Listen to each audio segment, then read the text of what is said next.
আসসালামু আলাইকুম। সবাই কেমন আছেন? আশা করি অনেক অনেক ভালো আছেন। আমি আবার আপনাদের মাঝে ভয়ঙ্কর সে ভূতের গল্পর পার্ট 1 নিয়ে চলে আসছি এবং সিজন 3। আর দেরি না করে আমরা গল্প শুরু করব। আর গল্পের মাঝে যদি কোনো ভুল ত্রুটি হয়ে থাকে তাহলে সেটা ক্ষমার দৃষ্টিতে দেখবেন। আর আমাদের চ্যানেলে এখন যারা সাবস্ক্রাইব করেন নাই অবশ্যই সাবস্ক্রাইব করে আমাদের পাশেই থাকবেন, যাতে পরবর্তী গল্প আপলোড দেওয়ার সাথে সাথে আপনার কাছে চলে যায়। চলুন আমরা মূল ঘটনা শুরু করি। মধ্যরাত, দূরের ওই আকাশটাতে মস্ত বড় থালার মতো একটি নীল রঙের পূর্ণিমার চাঁদ নিজের উজ্জ্বলতা ছড়াচ্ছে চারিদিকে। চাঁদের নীল জ্যোৎস্নায় যেন চারিদিকে আলোকিত হয়ে আছে, কিন্তু কোথাও কোনো জনক মানবের চিহ্নটুকু নেই। সবাই যে যার বাসায় ঘুমে বিভোর।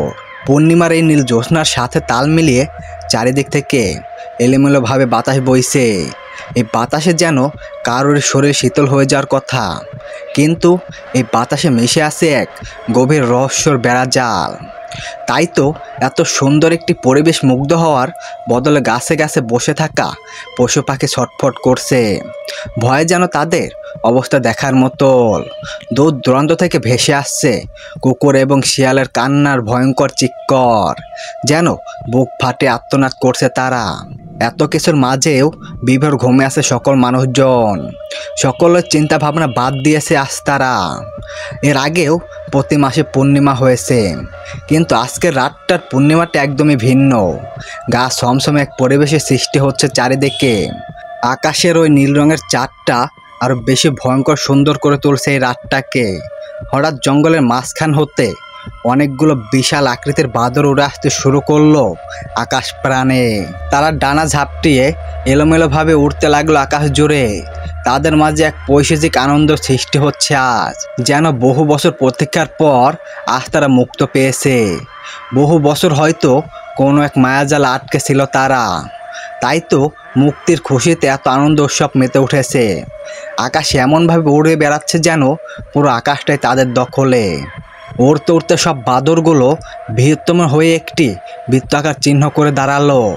আর তখনই কোথায় থেকে তাদের মাঝখানে উড়ে এসে দাঁড়ালো আরেকটি বাদর, যে বাদরটি অন্য সব বাদরের তুলনায় অনেক বড় এবং ভয়ঙ্কর সুন্দর দেখতে, যার শরীরে প্রত্যেকটি পলক চিকচিক করছে। চোখ থেকে বেরিয়ে আসছে অগ্নিগিরির লাভার মতো আলোক রোশনি। সেই বাদরটা এসে মাঝখানে দাঁড়াতে চাঁদের মধ্যে থেকে নীল রঙের একটি আলোক রশ্মি ছুটে এসে লাগলো তার বুকে। সাথে সাথে তার শরীর থেকে নীল রঙের এক আলোক রশ্মি প্রবাহিত হতে লাগলো চারিদিকে। আর সেই সাথে তার শরীর থেকে বেরিয়ে আসা আলোক রশ্মি গিয়ে লাগলো বাকি সব বাদরদের গায়ে। এইভাবে কেটে গেল প্রায় 1 ঘন্টা। তারপর সব কিছু আগের মতো স্বাভাবিক হয়ে গেল। মুহূর্তে সকল বাদরগুলো এইদিকে ওইদিকে ছড়িয়ে উড়ে যেতে লাগলো। সবাই পাগল প্রাণে ছুটে চলছে তাদের শিকারের উদ্দেশ্যে। জঙ্গলের পাশে থাকা একটি গ্রামে ঢুকে পড়লো সব বাদরগুলো। তারপর মানুষের ঘরে ঢুকে তাদের ঘুমন্ত শরীর থেকে রক্ত চুষে নিতে লাগলো। ঘুমের ঘরে কেউ চিৎকার করার সময়টুকু পেল না। গ্রামের ঠিক মাঝখানে একটি দোতলা বিল্ডিং বাড়ি, যে বাড়ির সামনে বড় বড় অক্ষর লেখা আছে স্বপ্ন কুটির। সেই বাড়ির দোতলায় একটি রুমে বিভোর ঘুমে আছে অপরূপ সুন্দর একটি মেয়ে। বয়স 20 থেকে 22 বছর হবে হয়তো। হালকা শীত পড়ায় গায়ে জড়িয়ে আছে পাতলা চাদর। মেয়েটি ঘুমানোর আগে বেলকনির জানলাটা ঠিক করে লাগায়নি। জানলা খুলে রেখেই বাড়ি জমিয়েছে ঘুমের রাজ্যে। খোলা জানলা দিয়ে দীর্ঘধায় তার রুমে প্রবেশ করলো একটি বাদর। মেয়েটিকে ঘুমান্ত অবস্থায় দেখে তার চোখ দুটো চকচক করে উঠল রক্ত পিপাসে। সে আর দেরি না করে ছুটে গেল মেয়েটির গলার কাছে রক্ত চুষে খাবে বলে, কিন্তু মেয়েটির কাছাকাছি পৌঁছাতেই হঠাৎ ছিটকে পড়ল দূরে। দেওয়ালের সাথে আঘাত পেয়ে চেঁচিয়ে উঠল বাদরটা, কিন্তু মেয়েটার ঘুম ভাঙল না। সেই বাদরের চিৎকার শুনে রুমে প্রবেশ করলো আরও 3টি বাদর। তারা ওই বাদরের অবস্থা দেখে বেশ অবাক হলো। তারপর রেগে আগুন হয়ে 3 জন একসাথে ছুটে গেল সেই মেয়েটির গলার কাছে রক্ত চুষে খাবে বলে, কিন্তু তাদেরও আগের বাদরটার মতো অবস্থা হলো। মেয়েটির কাছাকাছি যেতেই সবাই ছিটকে পড়লো দূরে। তারপর 4 জন একসাথে চেঁচিয়ে উঠল। তাদের চেঁচানো শুনে এবার গ্রামের মধ্যে ঢুকে পড়া সকল বাদররা একসাথে দলবদ্ধ হয়ে ছুটে আসলো সেই রুমে। সবাই রুমে এসে উপস্থিত হওয়ার পর তাদের মধ্যে থেকে বেরিয়ে এলো সেই বড় বাদরটা। একটা, যেটা সব বাদরদের চাইতে আলাদা। তারপর সবাই দলবদ্ধ হয়ে উড়তে লাগলো মেয়েটির বিছানা থেকে ঠিক 5 ফুট উপর দিয়ে। কিন্তু তবু মেয়েটির ঘুম ভাঙল না, সে আগের মতোই বিভোর ঘুমে আছে। উড়তে উড়তে সব বাদরগুলো একবার রুম থেকে এক পাশে গিয়ে জড়ো হলো। তারপর তাদের সামনে থাকা সেই বড় বাদরটা ধীরে ধীরে বাদর থেকে একটি মানুষের রূপে পরিণত হতে লাগলো। মুহূর্তেই সে চোখের সামনে বাদর থেকে হয়ে উঠল জলজন্ত একটি পুরুষ মানুষের অবয়, যাকে দেখতে অনেক লম্বা, শরীরের রং একদম ধবধবে সাদা, পিঠ ভেদ করে বেরিয়ে আসে কালো কুচকুচে লম্বা 2টি ডানা, চোখ দিয়ে অগ্নিগিরির লাভার মতো লাল টকটক হয়ে আসে, যেন এখনই চোখ থেকে আগুন বেরিয়ে ঝলসে দেবে সব কিছু। ঠোঁট ভেদ করে বেরিয়ে আসে 2টি সরু সরু লম্বা 2টি দাঁত। হাতে এবং পায়ের নখগুলো বেশ বড় বড় এবং ভীষণ ধারালো। এই চেহারায় তাকে যে কেউ দেখলে ভয় জ্ঞান হারাবে হয়তো। মানুষের মতো রূপান্তরিত হতেই সে সকল বাদরদের হাতের ইশারায় রুম থেকে বেরিয়ে যেতে বলল। তারা ইশারা পেয়েই বাদরগুলো জাংলা দিয়ে বেরিয়ে চলে গেল। ছেলেটির আর ভয়ঙ্কর চেহারা নিয়ে এগিয়ে যেতে লাগলো সেই ঘুমন্ত মেয়েটির কাছে। মেয়েটির পাশে গিয়ে বসে তীপ্ত নজরে ঘাড়ের একদিকে কাতার করে তাকিয়ে রইল তার মুখের দিকে। মেয়েটিকে দেখে তার যেন বারবার মনে হচ্ছে সে তার অনেক দিনের চেনা, যেন মেয়েটাকে আগেও কোথাও দেখেছে সে। কিন্তু পৃথিবীতে এই প্রথমবার তার আগমন। এতদিন সে বন্ধ ছিল কোনো এক অন্ধকার গুহায়। তাহলে সেই মেয়েটিকে চিনবে কিভাবে? মেয়েটির মুখের দিকে তাকিয়ে থাকতে থাকতে ছেলেটির পিঠ ভেদ করে বেরিয়ে থাকা ডানা দুটো আপনা আপনি পিঠের মাঝে মিলিয়ে গেল। দাঁতগুলো স্বাভাবিক মানুষের দাঁতের মতো হয়ে গেল, চোখ দুটা মানুষের মতো স্বাভাবিক হয়ে গেল, হাতের পায়ের নখগুলো একদম ঠিকঠাক হয়ে গেল। সে এখন পরিপূর্ণ একটি যুবকে অবয় পরিণত হলো, অসম্ভব সুদর্শন একটি যুবক। সৌন্দর্য যেন ঠুকরে বের হচ্ছে তার চেহারা থেকে। সে না চাওয়া সত্ত্বেও ঘুমান্ত মেয়েটির দিকে বেশ অনেকক্ষণ সময় হলো তাকিয়ে রইল।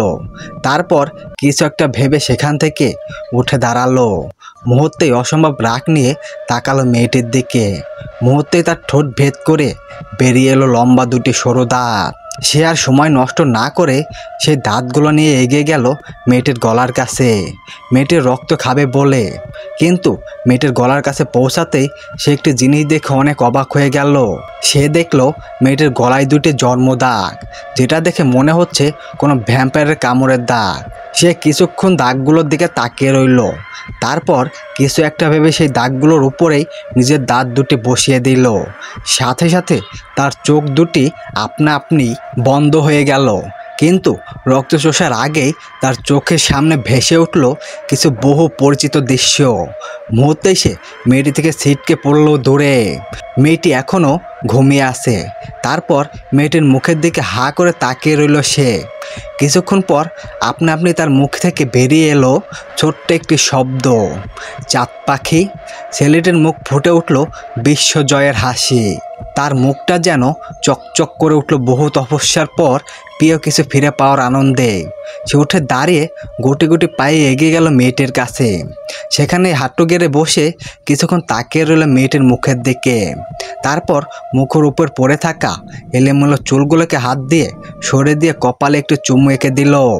কিছু একটা ভেবে মৃদু সে আবারও বলে উঠল, চাঁদ পাখি, আমি আবারও ফিরে এসেছি চাঁদ পাখি, তোমার স্বপ্ন হয়ে, কারণ স্বপ্নর মৃত্যু নেই। কথাটা বলেই মুখে রহস্যময় হাসি ফুটিয়ে তুলল সে। তারপর আবারও কিছুক্ষণ মেয়েটির দিকে তাকিয়ে থেকে নিজের লম্বা দাঁত 2টি বের করে এগিয়ে গেল মেয়েটির গলার কাছে। মুহূর্তেই মেয়েটির গলায় নিজের দাঁত 2টি বসিয়ে দিয়ে কিছুক্ষণ সেইভাবেই রইল। তার চোখ দুটো জল জল করে উঠল। সাথে মেয়েটির গলার সেই দাগ লাগানোর জায়গাও নীল আলোর জ্বলে উঠল। এবার মেয়েটি নড়চড়ে উঠল। সাথে সাথে ওর গলার কাছ থেকে সরে গেল সে। তারপর মেয়েটির ঠোঁটে আলতো করে ঠোঁট ছুঁয়ে দিয়ে বাদরূপ নিয়ে জানলা দিয়ে উড়ে চলে গেল। ও চলে যাওয়ার সাথে সাথে ধরপড়িয়ে উঠে বসলো মেয়েটি। এতক্ষণ যেন জেগে জেগে স্বপ্ন দেখছিল সে। সব কিছু বুঝতে পারলেও কেন জানি না চোখ খুলে তাকাতে পারছিল না। উঠে বসার শক্তি ছিল না তার মাঝে। সে উঠে বসে পুরো রুমে চোখ বুলালো। বাইরে থেকে চাঁদের জ্যোৎস্নায় রুমটা এসে পড়েছে, তাই হালকা আলোতে রুমের বেশ ভালোই দেখা যাচ্ছে। কিন্তু পুরো রুমটা ফাঁকা, ও ছাড়া রুমে আর কেউ নেই। আনমনেই নিজের হাতটা চলে গেল গলায়। সেখানে হাত লাগাতেই ভীষণ অবাক হলো সে। হাতটা ভিজে গেল তার। হাত সামনে নিয়ে আসতেই দেখলো হাতের সাথে কিছু লেগে আছে। ঘরের মধ্যে হালকা আলো থাকায় ঠিক করে বোঝা যাচ্ছিল না জিনিসটা কি। সে দ্রুত পাশের টেবিলের উপরে থাকা টেবিল ল্যাম্পটা অন করলো। তার আলোতে হাতটা ধরতেই দেখলো তার হাতে তাজা রক্ত লেগে আছে। তার গলা থেকে রক্ত চুইয়ে পড়ছে। সে দ্রুত উঠে আয়নার সামনে গেল। গলার দিকে তাকাতেই দেখলো তার গলায় থাকা জন্ম দাগ থেকে ঝরঝর করে রক্ত গড়িয়ে পড়ছে। এটা দেখতেই ভয়ে একটি জোরে চিৎকার করে উঠল সে। সাথে সাথে তার পুরো বাড়ির লাইট জ্বলে উঠল। পাশের রুমে থেকে দৌড়ে এলো তার বাবা মা। রুমে এসে দরজা ধাক্কাতেই মেয়েটি দ্রুত দরজা খুলে দিল। সাথে সাথে রুমের মধ্যে প্রবেশ করলো মধ্যবয়স্ক একজন ভদ্র মহিলা এবং ভদ্রলোক। তারা উত্তেজিত কণ্ঠে এগিয়ে এসে বলল, কি হয়েছে স্বপ্ন মামনি, তুমি এভাবে চিৎকার করলে কেন? মেয়েটি কোনো উত্তর দিল না। দৌড়ে গিয়ে ওর মাকে জড়িয়ে ধরে ফুপিয়ে ফুপিয়ে কান্না করতে লাগলো। কান্না করতে করতে মাকে ছেড়ে দিয়ে বলল, আম্মু আব্বু দেখো আমার গলায় এই জায়গায় থেকে কিভাবে রক্ত গড়িয়ে পড়ছে। আমার রুমে কারা যেন এসেছিল। আমি তাদের উপস্থিতি টের পেয়েছি। অনেক চেষ্টা করেছি চোখ মেলে তাকানোর, কিন্তু কোনো এক অজানা শক্তি আমার ঘুমকে আটকে রেখেছিল। আমি পারিনি টাকাতে। কেউ একজন আমার চাঁদ পাখি বলে ডাকছিল। সে আমার গলায় কামড় দিয়েছে আম্মু, এই দেখো কত রক্ত।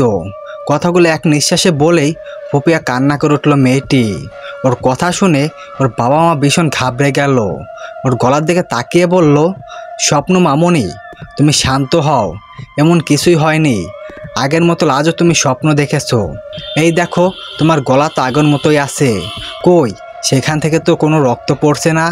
এর আগেও তুমি এমন অনেক স্বপ্ন দেখেছো যা বাস্তবের কোনো ভালোই নেই। মায়ের কথার উত্তরে স্বপ্ন অবাক হলো। সে আয়নার সামনে গিয়ে দাঁড়িয়ে নিজের গলার দিকে তাকিয়ে যেন আকাশ থেকে পড়ল। তার গলার চিহ্নটা আগের মতোই আছে। সেখান থেকে কোনো রক্ত বের হচ্ছে না, এমনকি তার হাতেও কোনো রক্ত নেই। তাহলে একটু আগেই সে যে দেখলো ওইসব কি তার মনের ভুল ছিল? এইসব কথা ভেবে যেন আরও বেশি উত্তেজিত হতে লাগলো সে। তখনই তার বাবা এসে তার পাশে দাঁড়ালো। মাথায় হাত বুলিয়ে বলল, স্বপ্ন তুমি চিন্তা করো না মামনি, চুপচাপ শুয়ে ঘুমিয়ে পড়ো। কোনো খারাপ স্বপ্ন দেখেছো হয়তো, এমন কিছুই হয়নি। তোমাকে কতবার বলেছি স্বপ্ন দেখে এইভাবে ভয় পেবে না। দরকার হলে তোমার আম্মুকে তোমার সাথে নিয়ে রাখো, একা ঘুমানোর দরকার নেই। বাবার কথার উত্তরে সে আর কিছুই বলল না, কারণ সে ভালো করেই জানে এখন সে যত কিছুই বলুক তার কোনো কিছুই তার বাবা মা বিশ্বাস করবে না। এমন অনেক স্বপ্ন সে দেখেছে এর আগেও অনেকবার, তবে আজকের স্বপ্নটা যেন একদম সত্যি ছিল।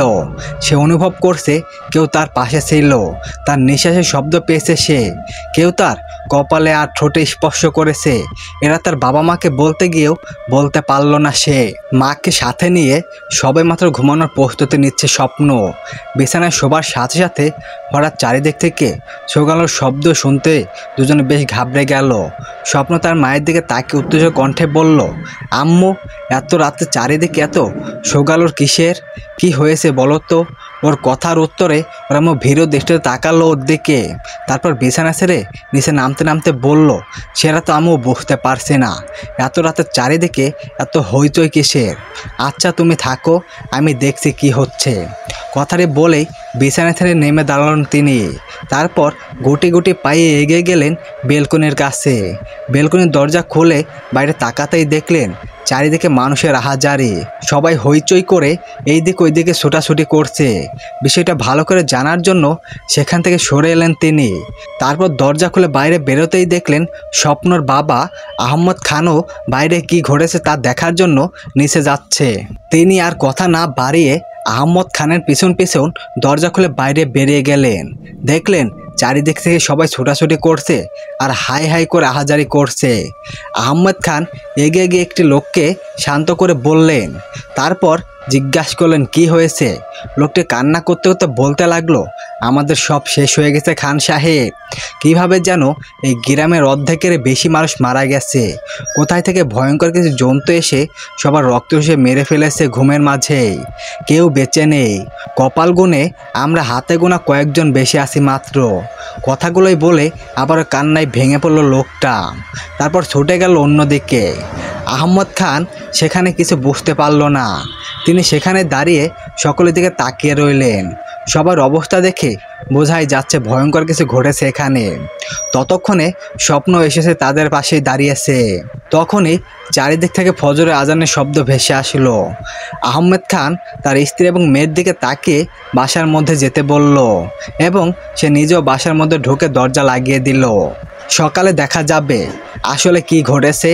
নামাজ শেষ করে চারিদিকে ভোরের আলো ফুটতেই বাইরে বের হলেন আহমেদ খান। ওনার পিছু পিছু স্বপ্ন এবং ওনার মাও বেরিয়ে হলেন। তারা বাইরে বের হয়ে দেখলেন প্রত্যেকটা ঘরে ঘরে কান্নার রোল পড়ে গেছে। সবার মাঝে প্রিয়জন হারানোর আহাজারি। আহমেদ খান এগিয়ে গেলেন গ্রামের দিকে। তার পিছু পিছু স্বপ্নও গেল। তারপর একটা বাড়িতে ঢুকেই দেখলেন সেখানে সারি সারিভাবে 3টা লাশ রাখা, আর তার পাশে বসে কাঁদছেন একটি লোক। লোকটি আহমেদ খানের পরিচিত। সে অবাক দৃষ্টিতে তাকিয়ে লোকটির কাছে এগিয়ে গিয়ে জিজ্ঞাসা করলেন, এদের সবার কি হয়েছে মতিন? সবাই এইভাবে এখানে শুয়ে আছে কেন? ওদের মুখটা বা এতটা ফ্যাকাশে লাগছে কেন? আর পুরো গ্রামের মাঝে কি হলো হঠাৎ? আমি তো কিছুই বুঝতে পারছি না। কাল রাতেও তো সব ঠিক ছিল। ওনার কথার উত্তরে মতিন নামের লোকটা নিজের হাত দিয়ে বুকের আঘাত করতে করতে চিৎকার করে কান্না করে বলল, আর বইলেন না খান সাহেব, আমাদের সব শেষ। কাল রাতে ঘুমের মধ্যে কোনো জন্তু যেন এসে সকলের রক্ত চুষে মেরে ফেলেছে। দেখুন সবার মুখের কি অবস্থা, কারো শরীরের এক ফোঁটাও রক্ত নেই। আমি জানি না আমি কিভাবে বেঁচে গেলাম। কথাগুলো বলেই আবার কান্নায় ভেঙে পড়ল লোকটা।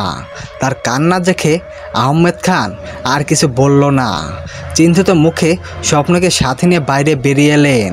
দেখলেন পুরো গ্রামেই এক অবস্থা। অনেক মানুষ এইভাবে মারা গিয়েছে। চারিদিকে সবার কান্নার রোল। আহাজারি যেন শেষ হচ্ছে না কারো। আহমেদ খান স্বপ্নের দিকে তাকিয়ে দেখলেন সে চুপচাপ কুচিমুচি হয়ে দাঁড়িয়ে আছে। তার মুখে ভয়ের ছাপ স্পষ্ট। সে কাছে এগিয়ে গিয়ে মাথায় হাত বুলিয়ে বললেন, স্বপ্ন মামুনি, তুমি এখানে থেকো না, ভেতরে যাও, আমি দেখছি কি হচ্ছে এখানে। স্বপ্ন তার থেকে অসহায় দৃষ্টিতে তাকালো। তারপর করুণ গলায় বলল, আব্বু, আমি কাল রাতে তোমাদের বলেছিলাম, তোমরা আমার কথা বিশ্বাস করোনি। আমি সত্যি বলছি, ওই জন্তুগুলো কালকে আমার রুমেও এসেছিল আর আমার গলায়ও কামড় বসে রক্ত শুষে নিয়েছে, কিন্তু জানি না আমি কিভাবে বেঁচে গেলাম। ওর কথার উত্তরে আহমেদ খান কিছু বলতে গিয়েও থেমে গেলেন। তারপর ওকে ইশারায় ভিতরে যেতে বলে সে এগিয়ে গেলেন গ্রামের মধ্যে। স্বপ্ন একটা দীর্ঘ নিঃশ্বাস ছেড়ে বাসার মধ্যে ঢুকে গেল। মিডিয়ায় প্রচুর উত্তেজনার সৃষ্টি হয়েছে স্বপ্নদের গ্রামের অবস্থা নিয়ে। প্রত্যেকটা টিভি চ্যানেলের নিউজ এবং নিউজ পেপারে শুধু একই খবর, কে বা কারা এতগুলো মানুষকে রক্তচুষে হত্যা করেছে, কিন্তু কেউই এর সঠিক ব্যাখ্যা খুঁজে পাচ্ছে না। কিছু কিছু নিউজে দেখাচ্ছে এরকম ঘটনা অনেক বছর আগেও সিলেটে একটি গ্রামে ঘটেছিল, প্রায় 70-80 বছর আগে। তারপর আর এমন কোনো ঘটনাই ঘটেনি কোথাও। সবাই সেই ঘটনা ভুলে গেছে। তাহলে 70-80 বছর পর সে একই ঘটনার পুনরাবৃত্তি কীভাবে হলো, এটা নিয়ে যেন তোলপাল চারিদিকে। 3 দিন পর, গত 3 দিন অনেক খোঁজাখুঁজি এবং নানান রকম তপস্যা চালিয়েও কেউ কোনো সন্ধান করতে পারেনি সেই ঘটনার। তাই ঘটনাটি সবার মাঝে ধীরে ধীরে ধামাচাপা পড়ে গেছে। এই 3 দিন বাসায় থেকে বের হয়নি স্বপ্ন, সারাক্ষণ বাসার মধ্যেই থেকেছে। কলেজেও যায়নি সে। মনটা ভীষণ খারাপ ছিল তার বারবার মনে হচ্ছে সে কোনো স্বপ্ন দেখেনি।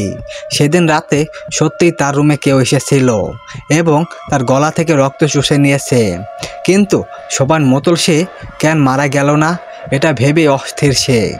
যদিও এই কথাগুলো এখনও কাউকে বিশ্বাস করতে পারেনি সে, তাই সব ভুলে আজ কলেজে যাওয়ার জন্য রেডি হচ্ছে। পড়াশোনায় ভীষণ মনোযোগী স্বপ্ন, সে পড়াশোনা করতে ভীষণ ভালোবাসে, সবসময় ক্লাসে নম্বর 1 হয়েছে, তাই পড়াশোনার দিকে আগ্রহটা অনেক বেশি। তবে গত 3 দিন মনে নানান রকম টেনশন থাকায় কলেজে যাওয়া হয়নি, তাই আজ সব টেনশন মাথা থেকে ঝেড়ে ফেলে কলেজে যাওয়ার জন্য রেডি হচ্ছে। সকালের নাস্তা শেষ করে মায়ের থেকে বিদায় নিয়ে বাবার সাথে কলেজের উদ্দেশ্যে বেরিয়ে পড়ল স্বপ্ন। তাকে কলেজে নামিয়ে দিয়ে নিজের অফিসের উদ্দেশ্যে চলে গেলেন আহমেদ খান। বাবাকে বিদায় দিয়ে কলেজের মধ্যে ঢুকতেই কেমন একটি অস্তিত্ব ফিল হতে লাগলো স্বপ্নের। কেন জানি তার বারবার মনে হতে লাগলো তার আশেপাশে কেউ একজন আছে, যে তৃপ্ত দৃষ্টিতে তাকিয়ে আছে তার দিকে। স্বপ্ন এইদিকে ওইদিকে চারিদিকে ভালো করে চোখ বুলিয়ে দেখে নিল, কিন্তু তেমন কাউকে দেখতে পেল না। তবে অস্তিত্বটা যেন কিছুতেই কাটছে না তার। বারবার মনে হচ্ছে কেউ তাকে দেখছে, খুব গভীরভাবে তাকিয়ে আছে তার দিকে। অস্তিত্ব নিয়ে সামনে এগিয়ে যেতে লাগলো সে। তখনই কলেজের ভিতর থেকে দৌড়ে এলো 2টি মেয়ে। তার কাছে এসে তাকে থামিয়ে দিয়ে বলল, অবশেষে আপনাদের দেখা পেলাম স্বপ্নরানী। আপনি জানেন আপনার জন্য আমরা গত 3 দিন ধরে কত অধীর আগ্রহে অপেক্ষা করছি। ওর কথার উত্তর দেওয়ার আগেই পাশ থেকে আরেকজন বলে উঠল, তোর কাছ থেকে কত কিছু শোনার আছে জানিস স্বপ্ন? গত 3 দিন কলেজে এলি না কেন? ওদের কথার উত্তরে একটি দীর্ঘ নিঃশ্বাস ছাড়ল স্বপ্ন। তারপর ওদের দুজনের দিকে তাকিয়ে বলল, তোরা কি এখানেই আমাকে একের পর এক জেরা করতে থাকবি, নাকি ভিতরে যেতে দিবি? 3 দিন পর যখন এসেছি তাহলে নিশ্চয়ই কোনো কারণ ছিল, আর সেই কারণটা হয়তো তোরা অলরেডি জেনেও গেছিস। তা কিছুটা জানি, তবে পুরোপুরি জানার জন্যই তো তোর জন্য এত অপেক্ষা। আমাদের যে আর তর সইছে না, তোদের এলাকায় কি হয়েছে সব কিছু জানতে চায়। চল চল ভিতরে চল, তোর সাথে অনেক গল্প করব আজ। কথাগুলো বলেই ও 2 পাশ থেকে 2টি হাত ধরলো মেয়ে 2টি। এবার বেশ বিরক্ত নিয়ে ওদের দিকে তাকালো স্বপ্ন। তারপর দুজনের নাম ধরে বলল, দেখ মিতু আর আনিকা, প্লিজ আমাকে বিরক্ত করিস না। এমনিতেই গত 3 দিন এইসব টেনশনে মাথায় একদম হ্যাং হয়ে আছে। গত 3 দিন কলেজের কোনো পড়া হয়নি, তাই ক্লাস শেষে সময় পেলে তোদের সাথে গল্প করব। এখন এইসব নিয়ে গল্প করার মুড নেই, চল ক্লাসে যাই। কোনো ক্লাস মিস করতে চাই না। ওর কথার উত্তরে মিতু এবং আনিকা দুজনে বিরক্ত হলো। ওর হাত ছেড়ে দিয়ে কোমরে হাত দিয়ে বলল, তুই না বড্ড বেশি একে ঘেরে স্বপ্ন, ভীষণ রাগ হয় তোর উপর। কোথায় আমরা ভাবলাম তোর সাথে আজকে গল্প করে কাটাবো। গত 3 দিনে তোর জন্য কত অপেক্ষা করেছিলাম জানিস, আর তুই সেই পড়া নিয়ে পড়ে আসিস। বলি এত পড়তে কেমন লাগে তোর? ওর কথায় কোনো উত্তর দিল না স্বপ্ন। ওইখান থেকে সরে কলেজের ভিতরের দিকে হাঁটা শুরু করলো। তখনই তার আবার মনে হতে লাগলো তাকে কেউ তৃপ্ত নজরে দেখছে। এবার ভীষণ বিরক্ত হলো সে। থমকে গিয়ে চারিদিকে নজর দিল, কিন্তু কোথাও কাউকে চোখে পড়ল না তেমন। তাই সে আবার মিতু এবং আনিকার কাছে এগিয়ে গিয়ে বলল, আজ কলেজে ঢোকার পর থেকে কেন জানে মনে হচ্ছে কেউ আমার আশেপাশে আছে, আমাকে এক নজরে দেখছে, কিন্তু তেমন কাউকে চোখে পড়ছে না। এমন কেন হচ্ছে বলতো তোরা? কলেজে কি নতুন কেউ এসেছে?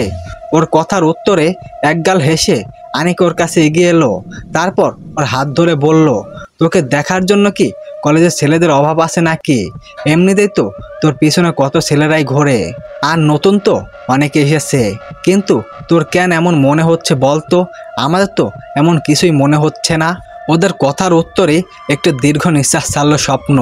তারপর ক্লান্ত গলায় বলল, আচ্ছা বাদ দে, আমার মনের ভুল হবে হয়তো, চল ক্লাসে যাওয়া যাক, একটু পরে ক্লাস শুরু হয়ে যাবে। কথাটি বলেই ওদের নিয়ে অন্যদিকে ঘুরে সামনে হাঁটা দিতেই পিছন থেকে কেউ বলে উঠল, এই যে মিস, শুনছেন আপনাদের বলছি।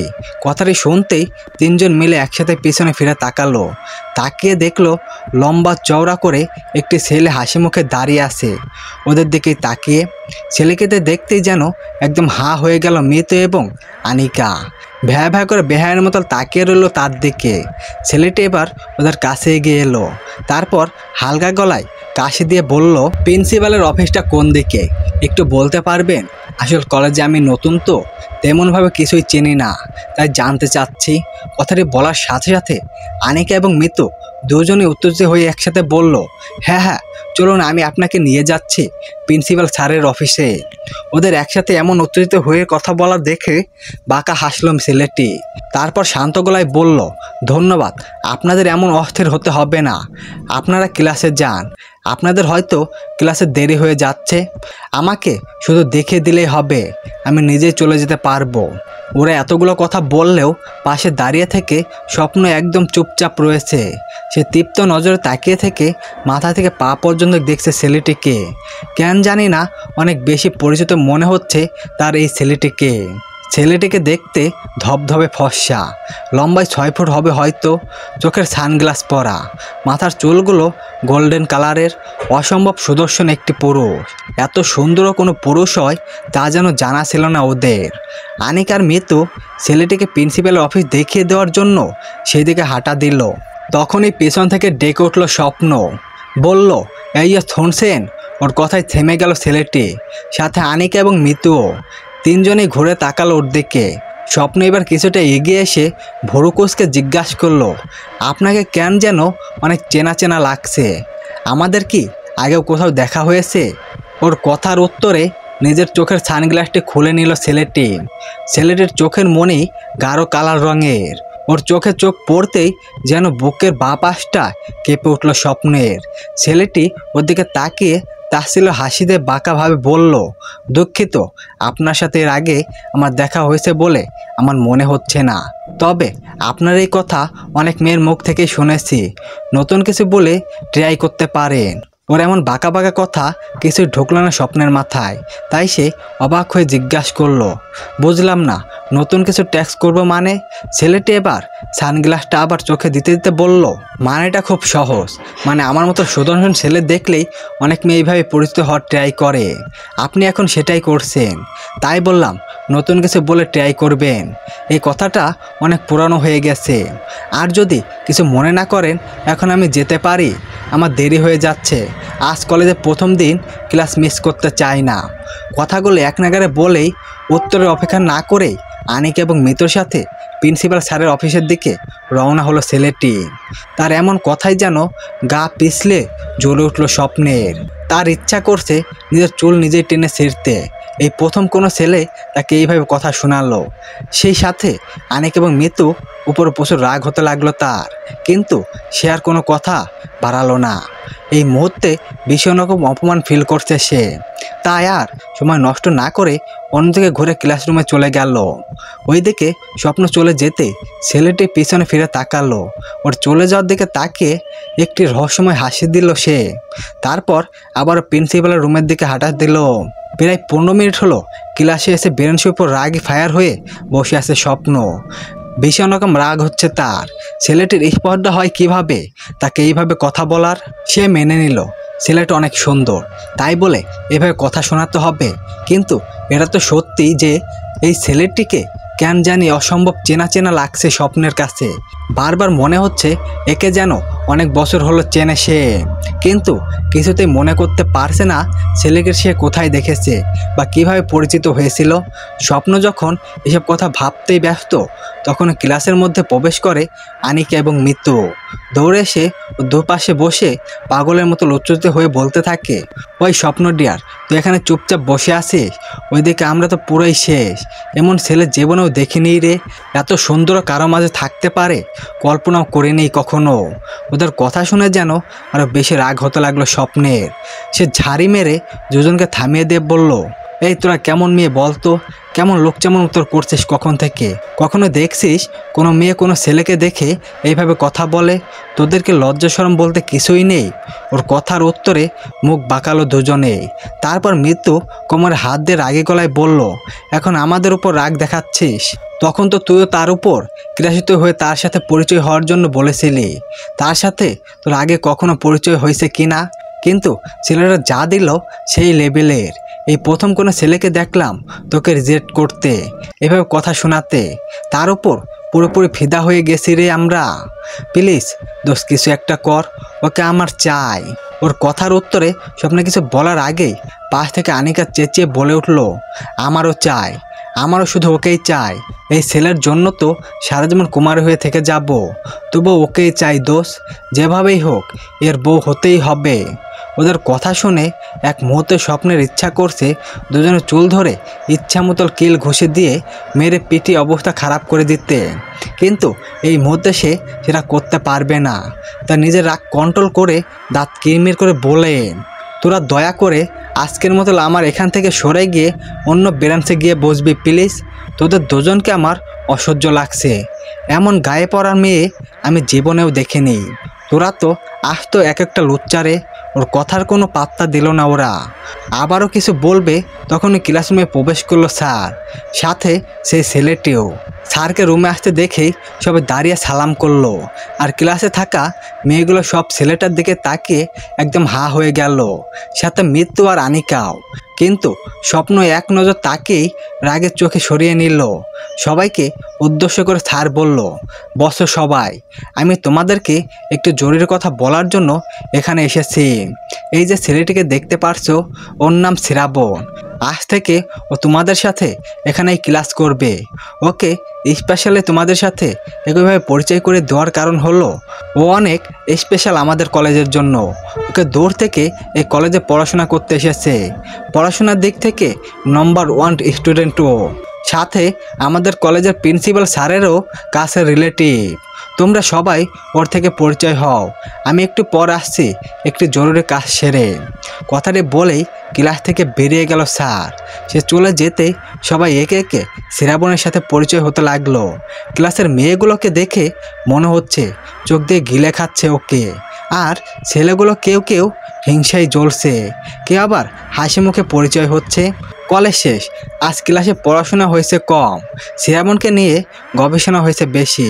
সবার মাঝে এত বেশি উত্তেজনা কাজ করছে যে কারো পড়াশোনার দিকে কোনো মনোযোগী নেই। এমন সুদর্শন পুরুষ মানুষের যে পৃথিবীতে থাকতে পারে সেটা যেন কারো ধারণাই ছিল না। তবে সবাই শ্রাবণের নিয়ে এত মাতামাতি করলেও স্বপ্ন একবারের জন্য তার দিকে ফিরে তাকায় নেই। পুরোটা ক্লাস জুড়ে সে নিজের পড়াশোনা নিয়ে ব্যস্ত ছিল। ব্যাপারটা খুব ভালো করে খেয়াল করেছে শ্রাবণ।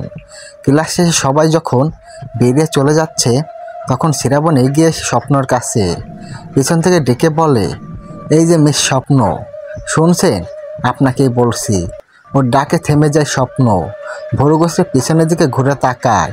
ওর কাছে শ্রাবণ হাসি মুখে এগিয়ে আসে, তারপর মুচকে এসে মৃদু গলায় বলে, আই অ্যাম সো সরি স্বপ্ন, সকালে এইভাবে কথা বলা মোটেও উচিত হয়নি আমার।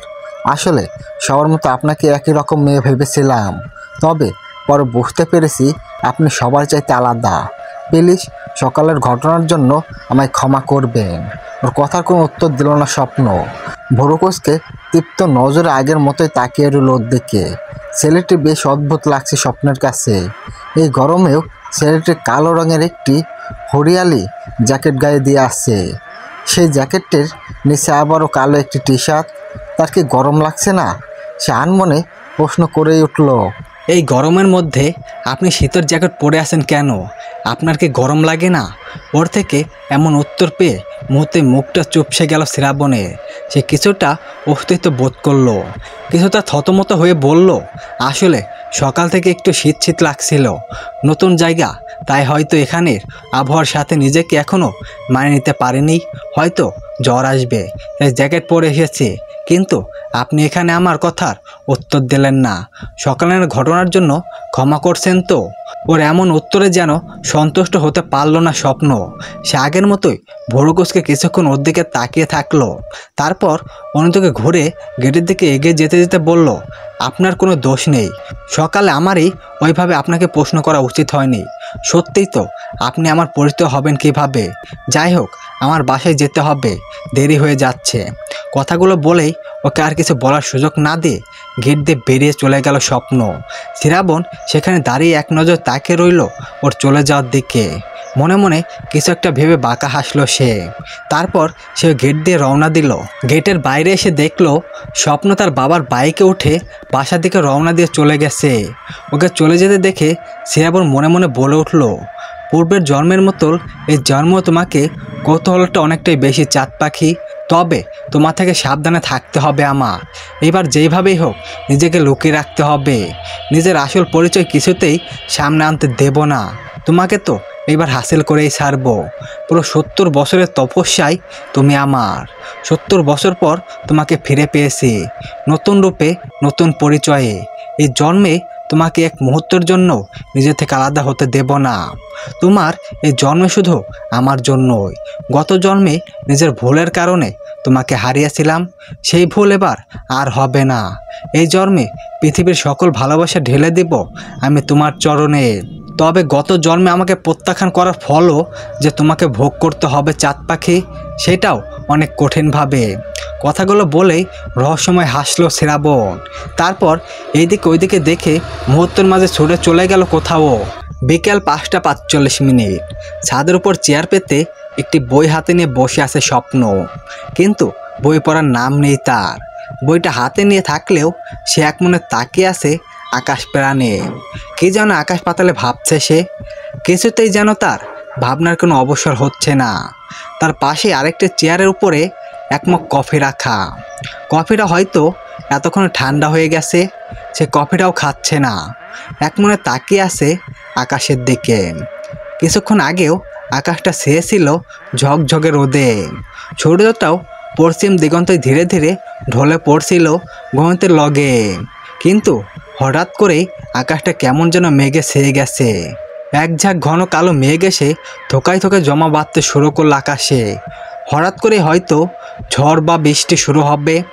এত কিছুর পরেও যেন কোনো দিকে কোনো মন নেই স্বপ্নের।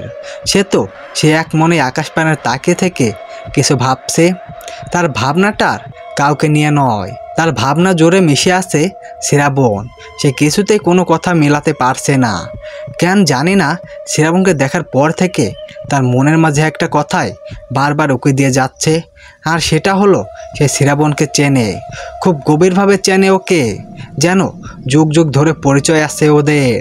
শ্রাবণের নাম থেকে শুরু করে ওর কথাবার্তার চলচালন এমনকি পোশাক আশাকের সব কিছু যেন স্বপ্নের কাছে পরিচিত। কিন্তু ওকে এতটা পরিচিত মনে হওয়ার কারণ পুরোপুরি অজানা স্বপ্নের কাছে। এর আগেও ওর সাথে কোথাও দেখা হচ্ছে বলেও ওর স্বপ্নের মনে পড়ছে না। তাহলে কিভাবে এত পরিচিত মনে হচ্ছে তাকে? কেনই বা মনে হচ্ছে ও তার খুব কাছের মানুষ? এইসব কথা ভাবতে ভাবতেই জোরে একটা মেঘের গর্জন শুনে ধ্যান ভাঙল স্বপ্নের। সে চারিদিকে তাকিয়ে দেখে অলরেডি চারিদিকে অন্ধকার নেমে এসেছে, সন্ধ্যা হয়ে এসেছে হয়তো। সেই সাথে মেঘের ঘন ঘটার কারণে প্রায় রাতের মতো অন্ধকার হয়ে গেছে চারিদিকে। সে আর সময় নষ্ট করে না, সব চিন্তা ভাবনা বাদ দিয়ে দ্রুত উঠে দাঁড়ায়। পাশে থাকা চেয়ারের উপর তাকিয়ে দেখে কফির মগের কফিটাও ঠান্ডা হয়ে গেছে। সে আর সময় নষ্ট না করে কফিটা ফেলে দিয়ে কাপটা হাতে নেয়। তারপর চেয়ার দুটি নিয়ে ছাদ থেকে নিচে নেমে আসার জন্য পা বাড়ায়। তখন খুব জোরে একটি বিদ্যুৎ চমকানোর শব্দ হয়। সাথে সাথে চমকে ওঠে। হাতের কফির মগ এবং বই চেয়ার নিচে ফেলে দিয়ে সেখানে কানে হাত দিয়ে বসে পড়ে স্বপ্ন। ভয়ে যেন একদম জমে গেছে সে। ছোটবেলা থেকেই মেঘের গর্জন ভীষণ ভয় পায় সে। তার উপর এমন অন্ধকারে সন্ধ্যায় একা একা ছাদের উপর মেঘের গর্জন শুনে ভয়টা যেন ভীষণভাবে পেয়ে বসেছে তাকে। স্বপ্ন নিজের কান চেপে ধরে অঝরে কান্না করতে লাগলো। ভয়ে সে উঠে দাঁড়িয়ে নিচে নামে যাবে সেই সাহসটুকু নেই তার। ভীষণ রকম ভয় পেয়ে গেছে সে। তখনই হঠাৎ তার পাশে কারো উপস্থিতি টের পেল। কে একজন তার কানের কাছে ফিস ফিস করে বলল, ভয় পেও না চাঁদ পাখি, তোমার কিছু হবে না। আমি তোমার সাথে আছি সারাক্ষণ, তোমাকে সকল বিপদ থেকে বাঁচানোর জন্য। কথাটা শুনতেই যেন চমকে উঠল স্বপ্ন। সে দ্রুত নিজের কান থেকে হাত দুটি সরিয়ে চোখ মেলে সামনে তাকালো। কিন্তু তার আশেপাশে কেউ নেই, শুধু আবছা অন্ধকার ছাড়া। সে দ্রুত উঠে দাঁড়িয়ে পুরো ছাদটা চেক করতে লাগলো। কিন্তু পুরো ছাদটাই খালি, সে ছাড়া আর কেউ ছাদের উপরে নেই। ভয়ে যেন শীতল সুট বয়ে যেতে লাগলো তার শরীর বেয়ে। সে আরও বেশি ভয় পেতে লাগলো। এই মুহূর্তে তার সাথে কি ঘটেছে কিছুই যেন তার মাথায় আসছে না। এইদিকে কিছুক্ষণ পর পর মেঘের গর্জন করে উঠছে। এইবার সে আর দাঁড়ালো না, দ্রুত চেয়ার কাপ সব সেখানে ফেলে রেখেই শুধু বইটা হাতে নিয়ে দৌড়ে নিচে নেমে আসতে লাগলো। সিঁড়ি দিয়ে কয়েক পা নিচে নামতেই শাইলা বেগম মানে স্বপ্নর মা সামনে এসে পড়ল। মাকে দেখে যেন দেহে প্রাণ ফেলে পেল স্বপ্ন। সে দ্রুত গিয়ে তার মাকে জড়িয়ে ধরে অঝরে কাঁদতে লাগলো। তার এমন অবস্থা দেখে যেন হতভম্ব হয়ে গেলেন শাইলা বেগম। তিনি কিছুক্ষণ চুপ থেকে ওর মাথায় হাত বুলিয়ে বললেন, কি হয়েছে স্বপ্ন, তুমি এইভাবে কাঁদছো কেন? আমি তোমাকে ডাকতেই যাচ্ছিলাম। এই ভর সন্ধ্যাবেলায় তাও মেঘের গর্জনের মাঝে ছাদে একা একা কী করছিলে তুমি? ওনার কথার উত্তরে ওনাকে ছেড়ে দিয়ে ওনার দিকে মুখ তুলে তাকালো স্বপ্ন। তারপর ফুপিয়ে ফুপিয়ে বলল, আম্মু বিশ্বাস করো, আমি ছাদে কতক্ষণ ছিলাম জানি না। খেয়ালই ছিল না যে চারিদিকে এত অন্ধকার হয়ে এসেছে। কিন্তু যখন আমি ছাদ থেকে নামার জন্য আসছিলাম তখন ছাদে কারো উপরে টের পেয়েছি কে একজন আমার কানের কাছে এসে আমাকে চাঁদ পাখি নাম ধরে ডাকছিল। ওর কথা শুনে কিছুক্ষণ চুপ থাকলেন শাইলা বেগম। তারপর কিছু একটা ভেবে মেয়েকে সান্ত্বনা দিতে দিতে বললেন, আচ্ছা ঠিক আছে, এখন আমার সাথে চলো। নীলাই কতবার ফোন করেছে তোমার সাথে কথা বলার জন্য, কিন্তু তোমার তো কোনো পাত্তাই নেই, তাই ওকে তোমার সাথে কথা বলে দিতে পারিনি। এখন চলো, ও লাইনে আছে, তোমার সাথে কথা বলবে। নীলের কথা শুনেও যেন স্বপ্নের মনটা সায় দিল না। সে চাঁদ পাখির ডাকটাতেই এখনও আটকে রয়েছে। কেন যেন এই ডাকটা ভীষণ পরিচিত মনে হয় তার, যেন এই নামে তাকে আগেও কেউ খুব করে ডেকেছে। সে ভালোভাবে বুঝতে পারল তার আম্মু তার কথা বিশ্বাস করেনি, তাই তার কথা এড়িয়ে গেল। সে আর কথা বাড়ালো না, চুপচাপ নিজের চোখ মুছে নিয়ে মায়ের সাথে নিচে নেমে এলো। নিচে আসার পর ওর হাতে ফোন ধরিয়ে দিয়ে সেখান থেকে চলে গেলেন শাইলা বেগম। স্বপ্নের এখন মোটেও কথা বলতে ইচ্ছা করছে না, তবুও না চাওয়া সত্ত্বেও ফোনটা কানের কাছে ধরে মৃদু গলায় সালাম দিল সে।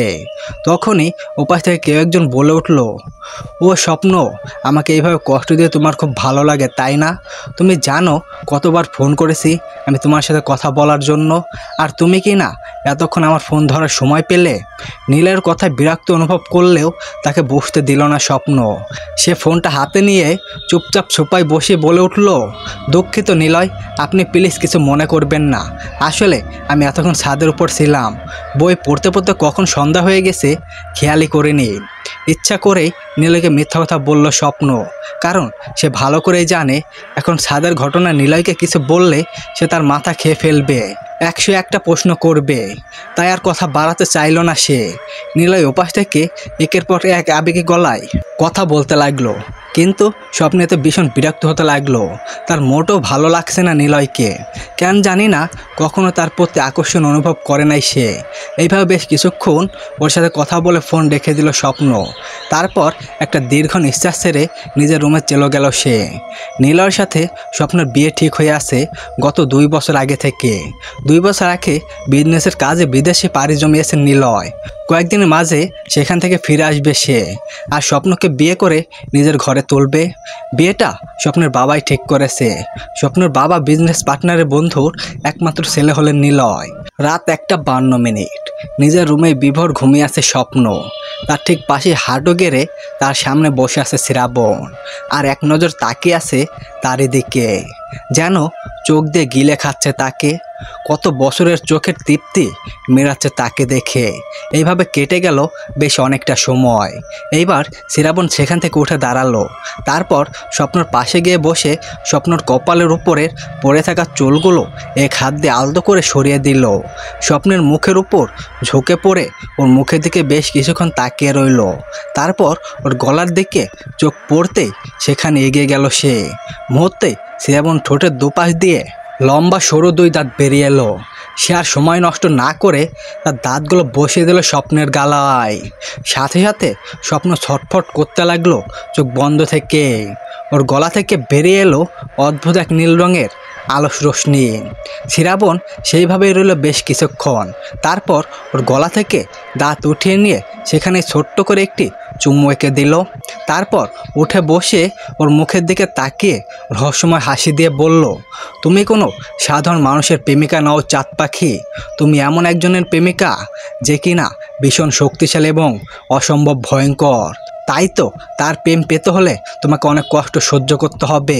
ঠিক এইভাবে প্রতি রাতে রক্ত খেয়ে যাব আমি তোমার, কারণ তোমাকে যে আমার পুরোপুরিভাবেই চাই। তোমার শরীরের সব কিছুর উপর শুধু আমারই অধিকার। গত জন্মের মতো এই জন্ম কিছুতে হারাতে দেব না তোমায়। প্রয়োজন হলে পুরো পৃথিবীর সাথে লড়াই করে যাব তোমাকে পাওয়ার জন্য। এমন ব্যবস্থা করব যে তুমি বাধ্য হবে আমার কাছে থেকে যেতে, আমার থেকে দূরে যাওয়ার কল্পনাও করতে পারবা না। কথাগুলো বলেই মৃদু হাসল শ্রাবণ। তারপর কিছু একটা ভেবে স্বপ্নর কপালে চুমু এঁকে দিল। তারপর উঠে দাঁড়িয়ে চলে যেতে নিলে আবার কিছু একটা ভেবে এগিয়ে গেল ওর কাছে।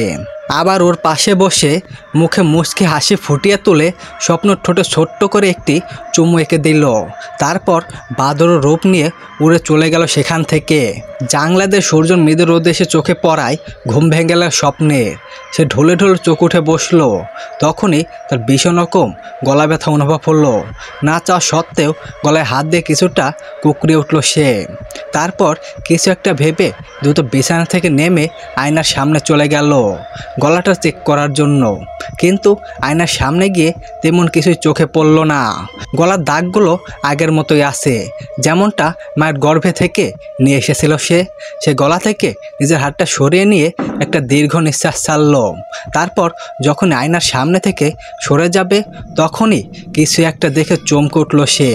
আবার দ্রুত ফিরে তাকালো আয়নার দিকে। সে দেখলো তার গলায় থাকা জন্ম দাগ দুটোই কেমন নীল রঙের আলোক রোশনি ছড়াচ্ছে। দেখে মনে হচ্ছে সেই দাগের ভিতর থেকে যেন কেউ নীল রঙের লাইট জ্বালিয়ে রেখেছে। মুহূর্তে ভয়ে দুপা পিছিয়ে গেল স্বপ্ন। তারপর আম্মু আম্মু বলে চিল্লাতে লাগলো ভয়ে। তখনই বাইরে থেকে দৌড়ে এসে এগিয়ে এলো শায়লা বেগম। উত্তেজিত গলায় বললেন, কি হয়েছে স্বপ্ন? সকাল সকাল এইভাবে চেঁচাচ্ছ কেন তুমি? স্বপ্ন দ্রুত তার মায়ের দিকে ফিরে তাকালো। তারপর গলায় হাত দিয়ে ধরে ইশারা করে বলল, আম্মু দেখো, আমার গলায় এই দাগ থেকে কেমন নীল রঙের আলো বের হচ্ছে, সেই সাথে ভীষণ জ্বালা করছে আমার। এমনটা কেন হচ্ছে আম্মু? এমন তো আগে কখনো হয়নি। ওর কথা শুনে ভুরুকুচকে গলার দিকে তাকালেন শায়লা বেগম। ভালোভাবে পর্যবেক্ষণ করে গভীর গলায় বললেন, কী সব আবল তাবল বলছো স্বপ্ন? তোমার গলা তো ঠিকই আছে, একদম আগের মতো। এখানে কোনো রকম আলো বের হচ্ছে না। আর জন্মের দাগের মধ্যে থেকে কখন আলো বের হয় নাকি? তুমি কি দিন দিন পাগল হয়ে যাচ্ছ? মায়ের কথায় কোনো উত্তর দিল না স্বপ্ন। ভীষণ অবাক হয়ে ছুটে গেল আয়নার সামনে। আয়নাতে ভালো করে দেখে নিজেই অবাক হয়ে গেল, কেননা এখন আর কোনো রঙের আলো দেখা যাচ্ছে না তার গলার চিহ্নতে, বা কোনো রকমের জ্বালাপোড়াও করছে না।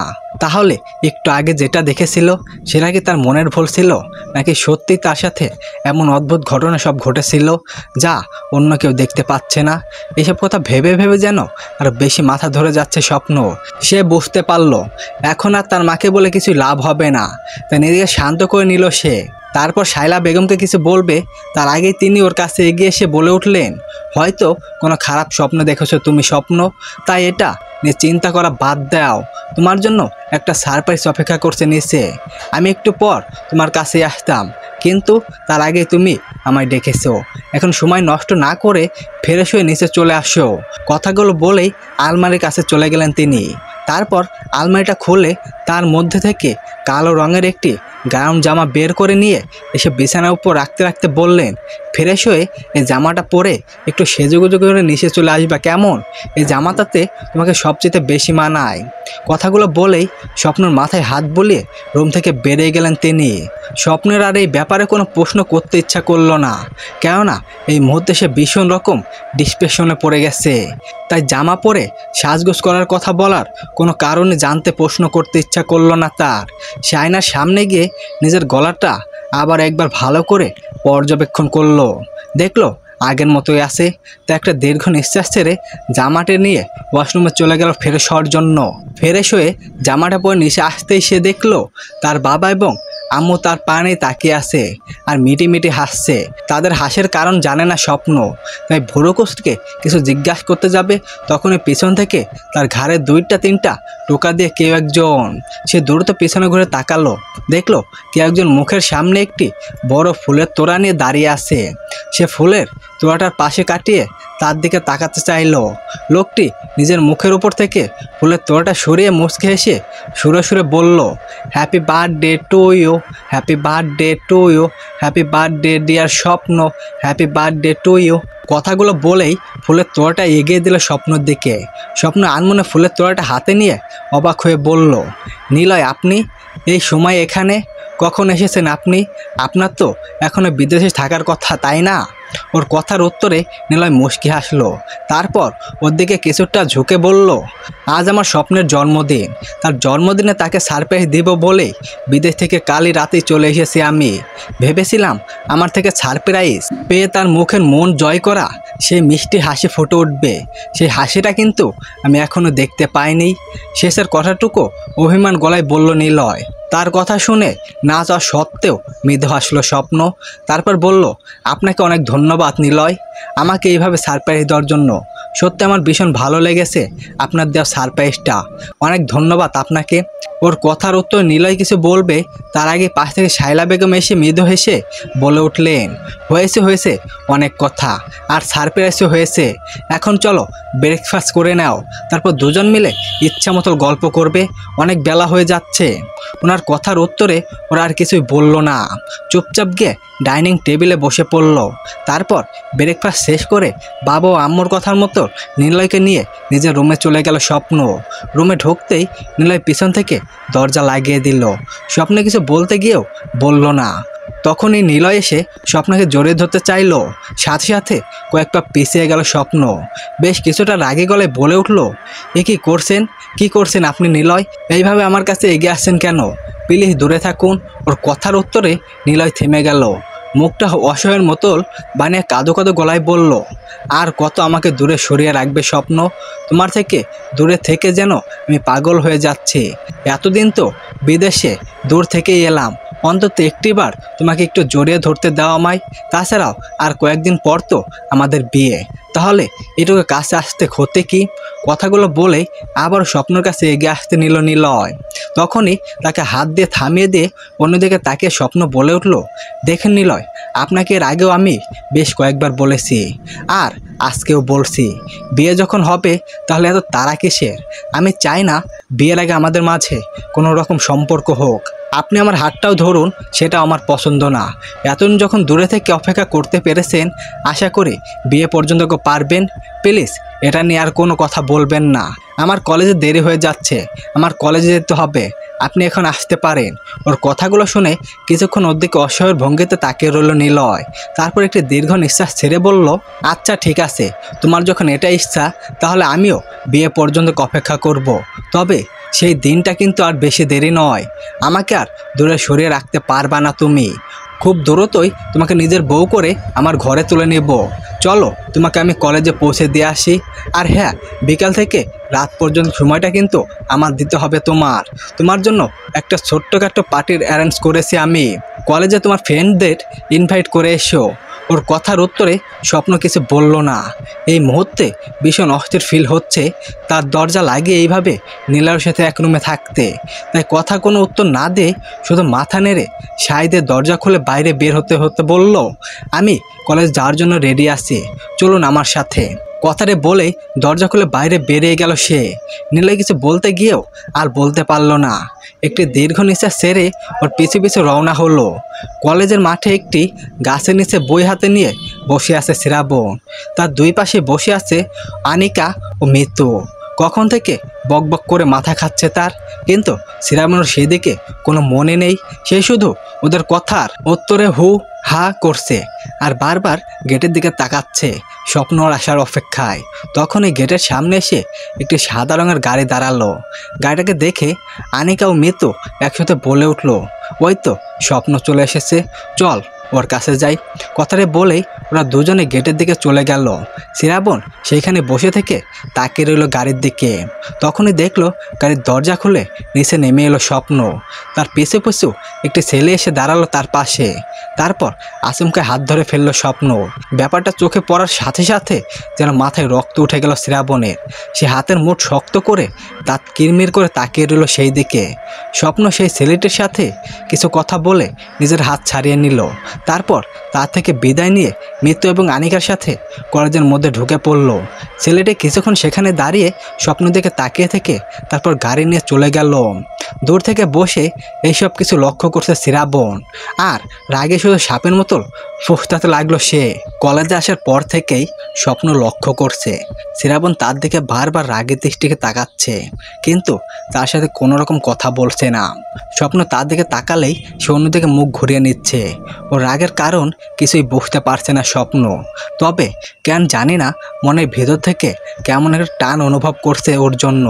ক্লাসে পড়ার সময়ও আজকে মনোযোগ নেই স্বপ্ন, কেন জানি না বারবার তার চোখ দুটো আটকে যাচ্ছে শুধু শ্রাবণের দিকে। বারবার ইচ্ছা করছে ওর সাথে একটু কথা বলতে, ওর ব্যাপারে আরও কিছু জানতে। কেন জানি না এই লোকটা ভীষণ পরিচিত মনে হয় তার, যেন যুগ যুগ ধরে তার সাথে কোনো সম্পর্ক রয়েছে স্বপ্নর, কিন্তু সেটা কি সেটাই স্বপ্ন জানে না। এসব কিছু উত্তর না জানার জন্যই তার সাথে কথা বলার দরকার স্বপ্নের।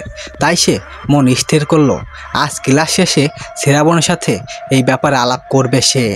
ক্লাস শেষ হলে সবাই যখন যে যার মতো বাইরে যেতে ব্যস্ত, তখনই শ্রাবণ এগিয়ে এলো স্বপ্ন ও আনিকা মিতুর কাছে। স্বপ্নকে উদ্দেশ্য করে মৃত গলায় বলল, এক্সকিউজ মি মিস স্বপ্ন, শুনলাম তুমি নাকি সবাইকে তোমার বার্থডে পার্টিতে আমন্ত্রণ করছো, কই আমাকে তো করলা না। ওর কথা শুনে ভীষণ অবাক হলো স্বপ্ন, সেই সাথে বিরক্ত হলো বেশ। তবে নিজের বিরক্ত দূরে সরিয়ে রেখে ভোরু কোর্সকে জিজ্ঞাসা করলো, আপনি কিভাবে জানলেন আমি সবাইকে বার্থডে পার্টিতে আমন্ত্রণ করছি? আর তাছাড়া আপনার সাথে আমার তো তেমন কোনো পরিচয় নেই যে আপনাকে আমি পার্টিতে আসতে বলবো। আমি শুধুমাত্র আমার বন্ধুদেরকে আমন্ত্রণ করেছি। ওর কথার উত্তরে শ্রাবণ কিছু বলার আগেই পাশ থেকে আনিকা এবং মিতু বলে উঠল, তুই এমন কেন রে স্বপ্ন? শ্রাবণ ইচ্ছাকৃতভাবে এসে তোর কাছ থেকে আমন্ত্রণ চাইছে, আর তুই এইভাবে মুখের উপর মানা করে দিচ্ছিস? তোর কি একটু লজ্জা করছে না? আর তাছাড়া শ্রাবণ না গেলে আমরা তোর বার্থডে পার্টিতে যাব না। ও তো আমাদের ফ্রেন্ড, আর আমাদের ফ্রেন্ড মানেই তোরও ফ্রেন্ড। ওদের কথা শুনে শ্রাবণ আর কিছু বলল না, শুধু বাঁকা হয়ে স্বপ্নের মুখের দিকে তাকিয়ে রইল তার উত্তর জানার জন্য। স্বপ্ন কিছুক্ষণ নিচের দিকে দৃষ্টি রেখে কিছু একটা ভাবলো, তারপর শ্রাবণের দিকে তাকিয়ে বলল, আচ্ছা ঠিক আছে, আজ সন্ধ্যায় আমার বাড়িতে চলে আসবেন, আপনারও নিমন্ত্রণ রইল পার্টিতে। ওর কথা শুনে শ্রাবণ আর কোনো উত্তর দিল না। বাঁকা হেসে কাউকে কিছু না বলার সুযোগ দিয়ে দ্রুত ক্লাসরুম থেকে বেরিয়ে চলে গেল। ওর চলে যেতেই স্বপ্ন রাগে চোখে তাকালো মিতু এবং আনিতার দিকে, তারপর গভীর গলায় বলল, এটা কি হলো বলতো? ওনার সাথে তোরা তুমি করে কথা বলছিলি কেন? আর নাম ধরেই বা ডাকছিলি কেন? আর উনি কেমন ডাইরেক্ট আমার সাথে তুমি তুমি করে কথা বললো? দুদিন আগেও তো আমার সাথে আপনি করে কথা বলছে, আজকে হঠাৎ কি হলো যে সোজা তুমি করে বলছে?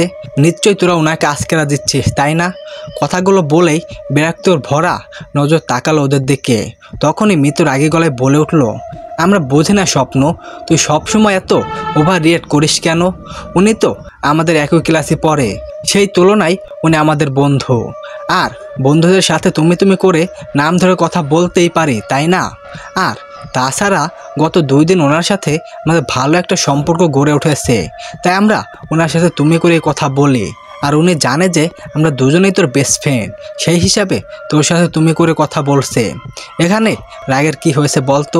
তুই প্রথম দিন থেকে ওনাকে দেখতে পারছিস না, আমি বুঝি না এটার কারণ কি। মৃত্যুর কথা শুনে ওর সাথে আনিকাও একমত হলো। স্বপ্ন কিছু বলতে গিয়েও আর বলল না, একটা দীর্ঘ নিঃশ্বাস ছেড়ে বলল, আচ্ছা আমার ভুল হয়েছে, এবার চল সবাই বাসায় চলে গেছে, আমরা কি এখানে বসে থাকবো নাকি? এমনিতেই বাসায় পার্টি আছে, তাড়াতাড়ি যেতে হবে, তোরা কিন্তু সময় মতো চলে আসিস কেমন? কথাগুলো বলতে বলতেই 3 জন একসাথে ক্লাস থেকে বাইরে বেরিয়ে এলো, তারপর যে যার মতো বাড়ির পথে রওনা হলো। সন্ধ্যা 7:35। আয়নার সামনে বসে থেকে রেডি হচ্ছে স্বপ্ন। সাদা রঙের একটি অনেক সুন্দর গাউন জামা পরেছে সে, সাথে পরেছে মাথার উপরে একটি ক্রাউন, চুলগুলো খোলা রাখা, বেশ সুন্দর করে মেকআপ করে সেজেছে সে, দেখতে একদম রাজকুমারীর মতো লাগছে তাকে। আয়নার দিকে এক নজরে নিজের দিকে তাকিয়ে আছে সে, আর মনে মনে আকাশ পাতাল কিছু একটা ভাবছে। তার মনটা যেন কোনো কারণে ভীষণ রকম কুগাইছে, বারবার মনে হচ্ছে আজ পার্টিতে খারাপ কিছু হবে, যেটা হয়তো সবার কল্পনার বাইরেও, কিন্তু এমন মনে হওয়ার কারণটা সে বুঝতে পারছে না। সব কিছুই তো ঠিকঠাক চলছে, তাহলে এমন কেন মনে হচ্ছে ওর? কেনই বা মনের মধ্যে এক অশান্তি কাজ করছে, সেটা যেন কিছুতেই বুঝে উঠতে পারছে না স্বপ্ন। হঠাৎ জানলা দিয়ে একটা ঠান্ডা বাতাস এসে ওর শরীরে স্পর্শ করে গেল। সাথে সাথে যেন শিউরে উঠল স্বপ্ন। দ্রুত আয়নার দিক থেকে চোখ সরিয়ে তাকালো জানলার দিকে। জানলাটা খোলা, পর্দাগুলো এলোমেলোভাবে উঠছে। সে ভুরু কুঁচকালো, কারণ তার যতটুকু মনে পড়ছে সে অনেক আগে জানলাটা লাগিয়ে দিয়েছে। তাহলে জানলাটা খুললো কীভাবে? কথাটা ভাবতে কিছু একটা ভয় অনুভব হলো তার মনে। সে মনকে বোঝালো হয়তো সে জানলাটা লাগায়নি বা বাতাসে খুলে গিয়েছে, তাই সে উঠে দাঁড়িয়ে একটা দীর্ঘ নিঃশ্বাস ছেড়ে জানলাটার কাছে চলে গেল। তারপর যখন সে জানলাটা লাগাতে যাবে, তখন একটি নেশাভরা কণ্ঠে তার কানের কাছে ফিসফিস করে বলে গেল, এত সেজেছে কেন? আজকে কি আমার পাগল করার মতলব করেছো চাঁদ পাখি? কথাটা শুনতেই ভয়ে কয়েক পা পিছিয়ে গেল স্বপ্ন। বুকে হাত দিয়ে জোরে জোরে নিঃশ্বাস নিতে লাগলো সে। পুরো রুমে একবার চোখ বুলিয়ে নিল, জানলাটার বাইরেও দেখে নিল, কিন্তু কোথাও কেউ নেই। এবার যেন ভীষণ রকম ভয় হতে লাগলো তার। ইদানিং তার সাথে কি হচ্ছে সে যেন কিছুই বুঝতে পারছে না। কে এই অদৃশ্য লোকটা যে বারবার তাকে চাঁদ পাখি বলে ডেকে ডেকে যাচ্ছে? আর এই ডাকটা কেনই বা তার কাছে এত বেশি পরিচিত মনে হয়? সে বুঝে উঠতে পারছে না। ভয়ে তার চোখে পানি আসার মতো অবস্থা হয়ে গেছে। তখনই শায়লা বেগম এসে ডাক দেয় তাকে। কিছুটা রাগী গলায় বলে, কি ব্যাপার স্বপ্ন? আমি সেই কখন থেকে তোমাকে বাইরে থেকে ডেকেই যাচ্ছি, তুমি কি শুনতে পাও না? নিচে সবাই তোমার জন্য অপেক্ষা করছে, আর তুমি একা একা এইভাবে রুমের মধ্যে বসে আছো। বলে পাড়ে থেকে যেতে হবে নাকি? ওনাকে দেখে যেন প্রাণ ফিরে পেল স্বপ্ন। দৌড়ে গিয়ে নিজের আম্মুকে বুকে জড়িয়ে নিল সে। তারপর জোরে জোরে হাঁপাতে লাগলো। হঠাৎ ওর এমন কাণ্ডে কিছুটা অবাক হলেন শায়লা বেগম। নিজেকে সামলে নিয়ে নরম কণ্ঠে ওর মাথায় হাত বুলিয়ে বললেন, কি হয়েছে মামনি? এমন করছো কেন তুমি? কিছু দেখে ভয় পেয়েছো নাকি বলো আমায়? মায়ের প্রশ্নের উত্তরে তার ঘাড় থেকে মাথা তুলে তার থেকে সরিয়ে দাঁড়ালো স্বপ্ন। তারপর কিছু একটা ভেবে মুখে মৃদু হাসি ফুটিয়ে বলল, কিছু হয়নি আম্মু, এমনিতেই তোমাকে একটু জড়িয়ে ধরতে ইচ্ছা করছিল, তাই ধরেছিলাম। চলো নিচে যাওয়া যাক, আমি রেডি। ওর কথার উত্তরে শায়লা বেগম আর কিছু বলল না। মেয়ের দিকে পা থেকে মাথা পর্যন্ত তাকিয়ে দেখে মৃদু হেসে থুতনিতে হাত দিয়ে বলল, মাশাআল্লাহ, আমার স্বপ্নকে আজকে একদম রূপকথার রাজকন্যার মতো লাগছে। সবাই তো হাঁ করে শুধু তোর দিকে তাকিয়ে থাকবে মামনি। স্বপ্ন মৃদু হাসলো। তারপর মায়ের সাথে বাইরের দিকে রওনা হলো। শায়লা বেগমের হাত ধরে সিঁড়ি বেয়ে নিচে নেমে আসতেই স্বপ্নের কাছে দৌড়ে আসলো আনিক এবং মিতু। ওরা দুই পাশে দাঁড়িয়ে দুই হাত ধরে মিষ্টি হেসে বলল, ওয়াও স্বপ্ন, তোকে একদম রূপকথা রাজকুমারীর মতো লাগছে রে। এই সাদা ড্রেসটাতে অসম্ভব সুন্দর মানিয়েছে তোকে। আজ তো আমাদের দুলাভাই নির্ঘাত অজ্ঞান হয়ে যাবে তোকে দেখে। কথারে বলেই ফিক করে হেসে দেয় দুজনেই। ওদের কথা শুনে রাগে চোখে ওদের দিকে তাকায় স্বপ্ন। সাথে সাথে ওরা চুপ হয়ে যায়। তখনই স্বপ্ন ওদের দিক থেকে চোখ সরে সামনের দিকে দৃষ্টি রাখে, কিন্তু পুরো রুমটাকে আধো অন্ধকার আধো আলোতে সাজিয়ে রাখা হয়েছে। শুধু টিপটপ লাইট জ্বলছে। লোকজনের চেহারা ঠিকঠাক মতো বোঝা যাচ্ছে না, তবে পুরো বাড়ি ভর্তি যে মানুষ দিয়ে এটা বেশ ভালোভাবে বুঝতে পারছে স্বপ্ন। স্বপ্ন না চাওয়া সত্ত্বেও কেউ একজনকে খুঁজতে থাকে, কিন্তু সে কাকে খুঁজতে তার অজানা। হঠাৎ তার চোখ দুটো আটকে যায় দূরে অন্ধকারের মাঝে জ্বলতে থাকা দুটি লাল রঙের চোখের দিকে। যেন চোখ দুটো একদম জল করছে, তাকিয়ে আছে তারই দিকে। অন্ধকারে শুধু চোখ ছাড়া আর কিছুই দেখা যাচ্ছে না তার। মুহূর্তেই যেন ভয়ে শিউরে ওঠে স্বপ্ন।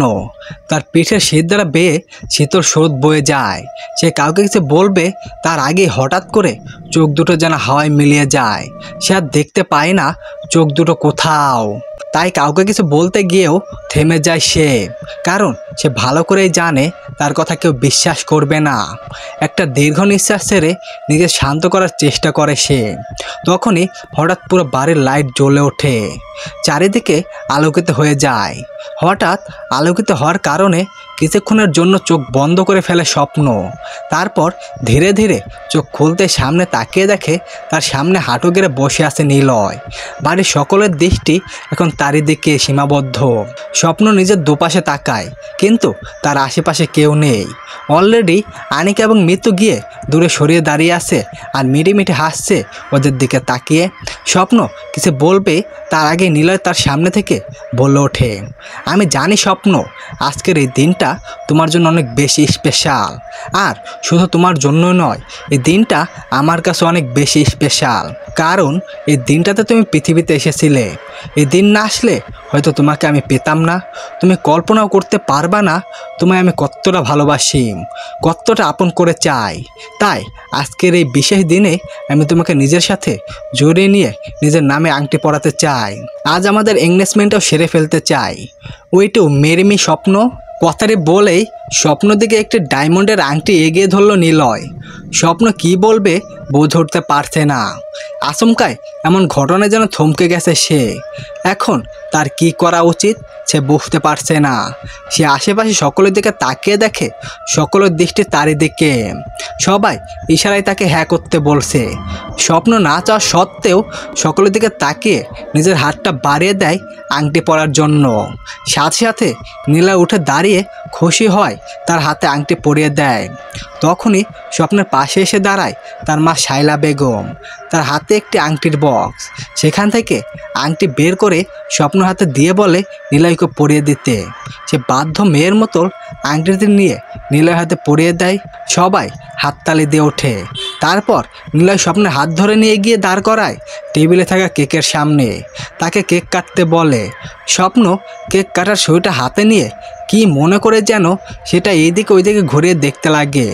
তারপর আচমকায় তার চোখ পড়ে সামনে থাকা বেশ কয়েকজন মানুষের পেছনে দাঁড়িয়ে থাকা চিরপরিচিত একটি মুখের দিকে, যে কিনা রহস্যময় হাসি মুখে নিয়ে তাকিয়ে আছে তারই দিকে। লোকটি আর কেউ নয়, সে হলো শ্রাবণ। শ্রাবণ মুখে এমন হাসি দেখে কেন জানি না অন্তরাত্মা কেঁপে উঠল স্বপ্নের। যেন এই হাসিটা সে এর আগেও দেখেছে। আর এই হাসির পরেই তার জীবনে নেমে এসেছে কোনো এক দুঃসময়। হঠাৎ নিলয়ের ডাকে ধ্যান ভাঙল স্বপ্ন। নিলয় তার হাত ধরে ঝাঁকিয়ে বলল, কি হলো স্বপ্ন, তুমি চুপচাপ দাঁড়িয়ে আছে কেন? কেকটা কাটো, সবাই অপেক্ষা করছে। স্বপ্ন আর কথা বাড়ালো না। মন থেকে সব চিন্তা ভাবনা দূরে সরিয়ে রেখে মোমবাতিগুলো নিভিয়ে কেক কেটে ফেললো। তারপর সবাইকে একে একে খাইয়ে দিতে লাগলো। তারপর এক পিস কেক নিয়ে যখন সে নিলয়কে খাইয়ে দিতে যাবে, তখনই কোথায় থেকে যেন একটি বড় বাদর এসে হাত থেকে ছো মেরে কেকের টুকরাটা নিয়ে উড়ে চলে গেল। ঘটনাটা এত বেশি দ্রুত ঘটে গেল যে কেউ ঠিকমতো দেখতেও পারল না জিনিসটা আসলে কী ছিল। ঘটনার আকর্ষণতায় সবাই যেন থমকে গেল। এইভাবে বাসার মধ্যে কোনো বড় পাখি আসতে পারে কখনো ভাবনাও ছিল না। সত্যি বলতে কেউ বুঝতেই পারেনি ওটা আসলে বাদর ছিল। সবাই ভেবেছে বড় কোনো প্রাণী বা পাখি হয়তো হবে। এভাবে সে ছো মেরে নিয়ে গেছে। সবার মাঝে চাপা গুঞ্জন শুরু হলো। সবাইকে এইভাবে কথা বলতে দেখে আহমেদ খান বলে উঠল, সবাই শান্ত হন, তেমন কিছু হয়নি। বাইরের দরজা খোলা থাকায় হয়তো কোনো পাখি ঢুকে পড়েছিল বাসায়, আর সুযোগ বুঝে কেক ছিনিয়ে নিয়ে গেছে। এটা নিয়ে এত কথা বলার মানে হয় না। আমরা বরং অনুষ্ঠানে মন দেই। স্বপ্ন, তুমি বরং এক টুকরো কেক নিয়ে নিলয়কে খাইয়ে দাও। ওনার কথা শুনে সবাই শান্ত হলো। স্বপ্ন যখন আরেক টুকরো কেক কাটার জন্য কেকের দিকে তাকালো, তখনই যেন শিউরে উঠল সে। কারণ কেক টেবিল ওপর নয় বরং নিচের ফ্লোরে পড়ে আছে, তাও একদম অ্যাবড়া ঘোটা অবস্থায় হয়ে। খাওয়ার মতো কোনো অবস্থায় নেই তাতে। কেকের এমন অবস্থা দেখে সকলের মাঝে আবারও কানাঘুষা শুরু হয়ে গেল। সবাই ভীষণ অবাক হয়ে গেল এমন অবস্থা দেখে। কিন্তু স্বপ্ন মনে যেন অন্য কথা বলছে, ভীষণ রকম গান গাইছে মনটাতে। সে না চা সত্ত্বেও খুঁজতে লাগলো শ্রাবণকে, কিন্তু তাকে আর কোথাও দেখতে পেল না। সে ভীষণ অবাক হলো। সেই সাথে কেমন একটা সন্দেহর তীর গেঁথে পড়ল তার মনে। বারবার মনে হচ্ছে এই সকল ঘটনার সাথে শ্রাবণের কোনো সংযোগ আছে। তখনই সবাইকে চুপ করে দিয়ে নিলয় বলে উঠল, সবাই শান্ত হন প্লিজ, তেমন কিছু হয়নি। হয়তো কোনো কারণে কেকটা টেবিলের উপর থেকে পড়ে গেছে। এটা নিয়ে এত হাইপার হওয়ার কিছুই হয়নি। আমি নতুন কেক অর্ডার করে দিচ্ছি, কিছুক্ষণের মধ্যে চলে আসবে। কোনো অসুবিধা হবে না, আপনার পার্টি এনজয় করুন। ওর কথার উত্তরে শান্ত হলো সবাই। সবাই যেন যার যার মতো পার্টিতে এনজয় করতে লাগলো। এইদিকে নিলয় ফোন হাতে নিয়ে একটু দৌড়ে এগিয়ে গেল কেক অর্ডার করার জন্য। একটি নিরিবিলি জায়গায় এসে দাঁড়ালো সে। তারপর কেকের অর্ডার করার জন্য যখনই সে ফোনে কারো নাম্বার ডায়াল করে কানের কাছে ধরলো, তখনই দূর থেকে কিছু একটা হাড় বেগে এসে তার হাতে কিছু একটা করে চলে গেল। ঘটনাটা এত বেশি দ্রুত ঘটে গেল যে কিছুই বুঝতে পারল না নিলয়। আচমকায় নিজের হাত তীব্র ব্যথা অনুভব করলো সে। দ্রুত হাতের দিকে তাকে শিউরে উঠল সে। ভয়ে চিৎকার দিয়ে ফ্লোরে বসে পড়ল। ওর চিৎকার শুনে সবাই বাসার মধ্যে থেকে দৌড়ে এলো ওর কাছে। আর এসে চমকে উঠল সবাই। দেখলো নিলয়ের হাতে ভয়ঙ্করভাবে কেটে যাওয়া। দেখে মনে হচ্ছে হিংস্র কোনো জন্তু তার বড় বড় নখ দিয়ে যেন খুবলে নিয়েছে ওর হাতের মাংস। সকলের সামনে ব্যথায় চিৎকার করতে করতে একসময় জ্ঞান হারিয়ে ফেলল নিলয়। সবাই তাড়াতাড়ি এসে তাকে ধরাধরি করে হাসপাতালের উদ্দেশ্যে রওনা হলো। ঘটনার আকর্ষণীয়তায় যেন থমকে দাঁড়িয়ে আছে স্বপ্ন। সবার মধ্যে উত্তেজনা কাজ করলেও স্বপ্নকে একদম শান্ত শিষ্ট দেখাচ্ছে। স্বপ্ন যেন এই ঘটনাগুলোর সাথে আগে থেকেই পরিচিত। সে যেন এমন কোনো ঘটনা বা এর চাইতে ভয়ঙ্কর কোনো ঘটনার আগেও দেখেছে, কিন্তু কিছুতেই কিছু মনে করতে পারছে না সে। রাত 12:20। নিজের রুমে লাইট অফ করে দিয়ে জানলার পাশে বসে চুল ছেড়ে দিয়ে আকাশের প্রাণের তাকিয়ে আছে স্বপ্ন। যেন কোনো দিকে কোনো ধ্যান নেই তার। এক মনে কিছু একটা ভেবেই চলছে সে। জানলা দিয়ে বাইরে থেকে আসা বাতাস তার চুলগুলো এলোমেলোভাবে বারবার মুখের উপর আছড়ে পড়ছে। সে হাত দিয়ে চুলগুলো বারবার কানের পিছে গোজা দিচ্ছে আর আকাশের পানে তাকিয়ে থেকে এক মনে কিছু একটা ভাবছে। আজকে তার বার্থডে পার্টিতে ঘটে যাওয়া ঘটনাগুলো সে যেন কিছুতেই মেনে নিতে পারছে না। সব কিছু তার চোখের সামনে একটা দুঃস্বপ্ন বলে মনে হচ্ছে। যেন এমন স্বপ্ন সে এর আগেও বহুবার দেখেছে, বরং এর চাইতে ভয়ঙ্কর স্বপ্ন দেখেছে সে। কেন জানে তার মন বারবার বলছে নিলয়ের এমন করুণ অবস্থার জন্য সে নিজেই দায়ী। তার কারণে হয়তো ওর অবস্থা এমন হয়েছে। হয়তো কেউ একজন আছে যে কিছুতেই মেনে নিতে পারেনি নিলয় এবং তার কাছে আসা, তাই সে রাগ থেকে নিলয়ের সাথে এমন ঘটনা ঘটিয়েছে। কিন্তু স্বপ্ন কিছুতেই ভেবে পাচ্ছে না সে আসলে কে। সে আড়াল থেকে এমন করে যাচ্ছে। আর জানলা খোলা রেখে না ঘুমানোর আরেকটি কারণ রয়েছে। স্বপ্ন দেখতে চায় তার রুমে প্রতিদিন কে আসে আর কে বা তার গলা কাটার চিহ্নটাতে স্পর্শ করে। প্রচণ্ড ব্যথা অনুভব করে ঘুমের মাঝে স্বপ্ন, কিন্তু সে চোখ মেলে তাকাতে পারে না। শত চেষ্টা করেও তাকে দেখতে পায় না, তবে অনুভব করতে পারে ঠিকই। জন্মদিন পার্টিতে নীলয়ের অমন কোন অবস্থা হওয়ার পর সাথে সাথে তাকে অ্যাম্বুলেন্সে করে হাসপাতালে ভর্তি করা হয়েছে। তার অবস্থা ভীষণ করুণ। ডাক্তাররা জানিয়েছে তার 2 হাতে প্রায় সবগুলো রক ছিঁড়ে গিয়েছে। সেগুলো অপারেশনের মাধ্যমে জোড়া লাগাতে হবে, নইলে নিলয়কে বাঁচানো সম্ভব হবে না। বেশ কয়েকটা হাসপাতাল থেকে তাকে ফিরিয়ে দেওয়া হয়েছে তার এমন ভয়ঙ্কর অবস্থা দেখে। কিন্তু একটা বড় প্রাইভেট হাসপাতালে তাকে ভর্তি করেছেন তার বাবা। ডাক্তার তার পরিচিত হওয়ায় নিলয়কে ভর্তি করতে কোনো অসুবিধা হয়নি। স্বপ্ন যতদূর জানে নিলয়ের এখানে অপারেশন চলছে, কারণ স্বপ্নের বাবাও হাসপাতালে আছে নিলয়ের সাথে। স্বপ্ন এবং তার মা একাই থেকে গেছে বাসায়। তার মা কিছুক্ষণ আগে পর্যন্ত তার কাছেই বসেছিল। ভীষণ কান্নাকাটি করেছিলেন তিনি। একমাত্র মেয়ের হবু জামাইয়ের এমন করুণ অবস্থা তিনি মেনে নিতে পারছিলেন না। কিন্তু স্বপ্নের মাঝে কোনো রকম ভাবনা চিন্তা দেখা যায়নি।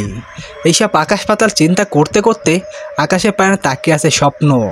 হঠাৎ তার মনে হলো তার চোখের সামনে দিয়ে কিছু একটা খুব দ্রুত গতিতে উড়ে চলে গেল। কিন্তু স্বপ্ন এতে ভয় পেল না। আজকে সে ভয়কে জয় করেই ছাড়বে। সে জেনেই ছাড়বে এসবের পিছনের রহস্য কী। স্বপ্ন যতটুকু বুঝতে পারল এটা সেই যন্ত্রটাই ছিল যেটার জন্য নিলয়ের এমন অবস্থা। সে দেখতে চায় জন্তুটা তার কোনো ক্ষতি করে কি না। তাই সে মনকে শক্ত করে সেখানে চুপচাপ বসে রইল। কিন্তু আর কোনো কিছুই উপস্থিত টের পেল না সে। কিছুক্ষণ সেখানে চুপ করে বসে থেকে কিছু একটা ভাবলো স্বপ্ন। তারপর আকাশে তাকিয়ে থেকে বলে উঠল, আমি জানি না আপনি কে বা কী যে আমার পেছনে এইভাবে পড়ে আছেন আর নিলয়ের এমন অবস্থা করেছেন, তবে আমার পুরো বিশ্বাস আপনি এমন কেউ একজন যার সাথে আমি পূর্ব পরিচিত। হয়তো সেই পরিচয়টা কিছুতেই মনে করতে পারছি না আমি। তবে একটা কথা মনে রাখবেন, আমি কখনোই মেনে নিতে পারবো না আমার কারণে কারো ক্ষতি হোক। আজ যদি নিলয়ের কিছু হয়ে যায় তাহলে আপনি যেই হন না কেন কখনো না কখনো তো আমার সামনে আসবেন। আপনার জন্য সেই সময়টা কখনোই ভালো হবে না। কথাগুলো বলেই এইদিকে ওইদিকে চোখ বোলালো স্বপ্ন। কেন জানি তার মনে হচ্ছে তার কথাগুলো কেউ গভীর মনোযোগ দিয়ে শুনছে এতক্ষণ, কিন্তু তাকে সে চাইতেও দেখতে পারছে না। তাই তাকে দেখার জন্য গভীর অস্থির হয়ে উঠল স্বপ্ন। তখনই তার কানের কাছে ফিসফিস করে কেউ একজন বলে উঠল, তুমি এখনও ঠিক আগের মতো ইন্টেলিজেন্ট আছো চাঁদ পাখি, এই কারণেই তো তোমাকে এত বেশি ভালোবাসি আমি। কথাটি শোনার সাথে সাথে দ্রুত সেই দিকে ফিরে তাকালো স্বপ্ন। তাকাতেই যেন মাথার মধ্যে চক্কর দিয়ে উঠল তার, কারণ তার সামনে অন্ধকারের মাঝে একটি অবয় দাঁড়িয়ে আছে, যার চোখ দুটো রক্তের মতো লাল টকটকে।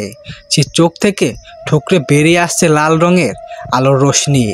ঘটনার আকর্ষণীয়তায় বেশ ঘাবড়ে গেল স্বপ্ন। সে কয়েক পা পিছিয়ে যেতে চাইলেও অবয়টা তার কোমরে জড়িয়ে ধরল। হঠাৎ করে এভাবে কোমরে জড়িয়ে ধরায় সে যেন আর বেশি শিউরে উঠল। ভয়ে থরথর করে কাঁপতে লাগলো। ভয়ের কারণে কথা বলার শক্তিটুকু হারিয়ে ফেলছে স্বপ্ন।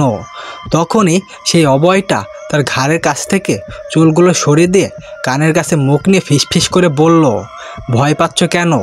এতক্ষণ তো অনেক সাহস নিয়ে বসেছিলে, তাহলে এখন সব সাহস কোথায় পালালো? আমাকে দেখে ভয় পাওয়ার কিছু নেই চাঁদ পাখি, আমার দ্বারা তোমার কোনো ক্ষতি হবে না, তুমি যে আমার জান।